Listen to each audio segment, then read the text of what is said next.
You wake up believing you love someone. It feels real. Your chest tightens when they're near. Your mind circles around them when they're gone. You call this love. You've been calling it love your entire life. But what if everything you've named as love is actually the opposite of love? What if love begins exactly where you stop? There's a moment in most relationships when things shift, not dramatically, quietly. You notice it in how a conversation dies mid-sentence, how touch becomes routine, how the person you swore you couldn't live without becomes someone you're living alongside, but not with. You blame them, you blame yourself, you blame time, circumstance, the fading of initial passion. But here's what the mystics knew. What died wasn't love. What died was the performance of love. What died was you. The you that fell in love was never real to begin with. Think about the beginning. When you first loved someone, you weren't thinking about yourself, were you? Or rather, you were thinking about yourself constantly, but in a peculiar way. How they saw you, how you appeared in their eyes, monitoring, adjusting, presenting. The self was hyperactive, not absent. It was performing its own disappearance. That's not love. That's negotiation disguised as surrender. Real love doesn't negotiate. Real love doesn't monitor. Real love doesn't have an observer standing at the window, watching the interaction, taking notes, adjusting the performance for the next moment. Real love is what happens when that observer finally leaves the room. For centuries, the great mystics pointed at this exact paradox. They weren't writing poetry for decoration. They were writing diagnostics, describing what happens when the boundaries between two people become so thin they stop existing as boundaries at all, not through merger, not through losing yourself in another, but through both identities dissolving into something larger that neither of them owns. Most relationships fail because you're still there, both of you, two separate centers of gravity, pulling in different directions, colliding, compromising, negotiating who gets to be right. You think the problem is that you don't love enough. You think the solution is to love harder, to try more, to be more present. But presence while you're still contracting inward isn't presence. It's performance of presence. The Sufi teachers had a word for what happens when the separate self stops defending its territory. They called it fana, annihilation, not of the person, of the person's sense of being separate from everything else. When fana happens, there's no longer a lover and a beloved.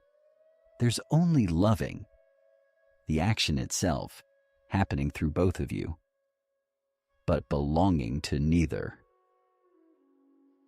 You can feel the difference if you're honest. When you're contracted, still there, still watching, still performing, there's an exhaustion to love.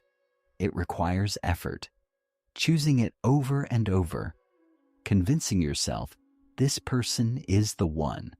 Love becomes a decision, a commitment, something you have to defend. But when the boundaries thin, when the observer finally steps back, there's no effort, no decision to make, no one there to make it. Only the natural flow of presence meeting presence, without the middle layer of a self trying to manage the encounter. Rumi described this as the soul's only true home, not a connection between two separate beings, but a dissolution of the boundary that made them seem separate in the first place. Your relationship doesn't fail because you stop loving. It fails because you never actually loved. You were too present, too much there, watching, protecting, managing the experience. Love couldn't move through you because you were blocking the channel with your own existence. And here's what terrifies most people. This doesn't require the other person to understand it. No agreement, no conversation, no mutual dissolution. It requires only that you stop. Stop managing your own presence. Stop monitoring how you appear. Stop defending the boundary between yourself and them. What happens then is not romantic. It's not what movies show. It's quieter, steadier, the kind of presence that doesn't need to be felt to be real. The kind of love that doesn't require reciprocation, because there's no one there to need it. This is what the mystics discovered. Not that love is an emotion, not that love is a choice. Love is what remains when the one who could fail to love finally disappears. The paradox they spent lifetimes unveiling is this: you will never love anyone until you stop trying to be someone for them. You will never touch another soul until you stop standing in your own way. You will never experience real connection until the one who could disconnect, who is separate, who could leave, who could fail, finally steps out of the picture. That step is not a metaphor.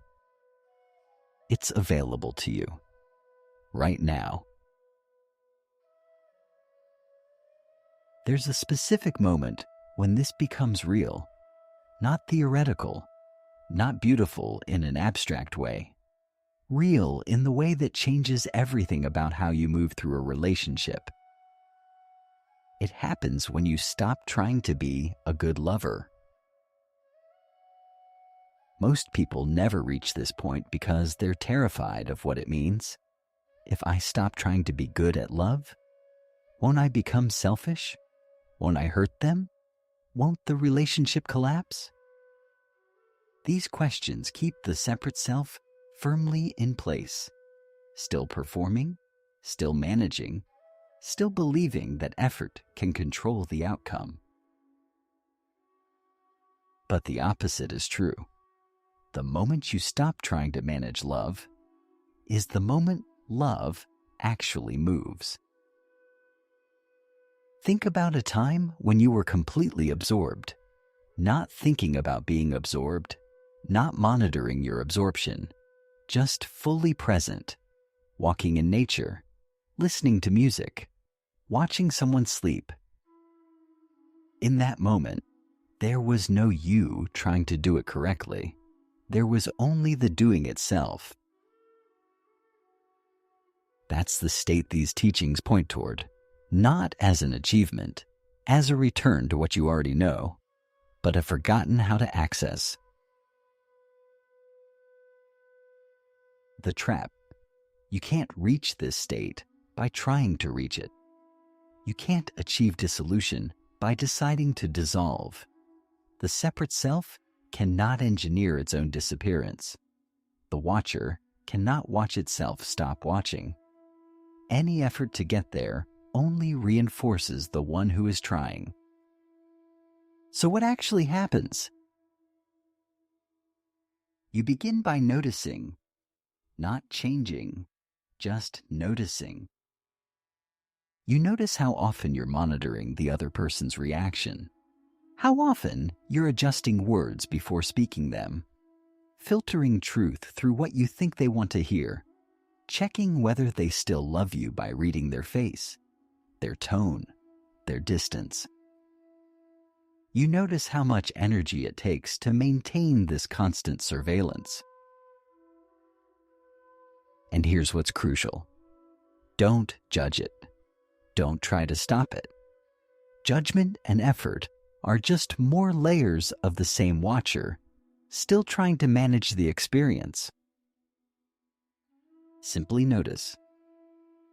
And in the noticing, something begins to shift. The Sufi masters had a practice for this. They would sit with another person, sometimes in silence, sometimes in conversation, with one instruction: stop pretending, stop editing, stop managing how you appear, say what's true, move how you naturally move. Let your face show what it actually feels. Not as rebellion, not as performance of honesty, simply as a cessation of effort. What happens is disorienting at first. Because when you stop managing your presence, you realize how much energy was going into that management. Almost nothing you do in relationship is actually spontaneous. Almost everything is filtered through one question: what will this mean about me to them? The person across from you is doing the same thing, both performing, both managing, both so busy trying to be the right version of yourselves that neither of you is actually there. But when one person stops, really stops, not performatively stops, something breaks open. Not dramatically, almost imperceptibly at first. The other person feels the difference. They feel the absence of the usual negotiation, the space where the watcher used to be. And in that space, they relax, they soften, because they're no longer being watched. This is where real intimacy begins, not in the intensity of emotion, in the absence of judgment, in the space where neither person is performing. How can you love without trying? How can you be present without managing? How can you give without calculating what you'll receive? These questions make sense only to the one still separate, still trying to control the outcome. But there's a different logic that operates when the watcher steps back. The logic of water flowing downhill, not trying, not managing, simply responding to what is actually here, without the filter of what should be, what you need, what you're afraid might happen. When you stop trying to be a good lover, you become something else entirely. A clear channel, someone who can actually see the other person because you're not managing how they see you. Someone who can actually listen because you're not composing your response while they're still speaking. Someone who can actually touch without needing the touch to mean something about your worth. And the paradox that emerges is this: the moment you stop trying to love, love becomes possible. Not because you've learned a technique, not because you've reached a higher state, but because the obstacle to love, the one who was always in the way, has finally stepped aside.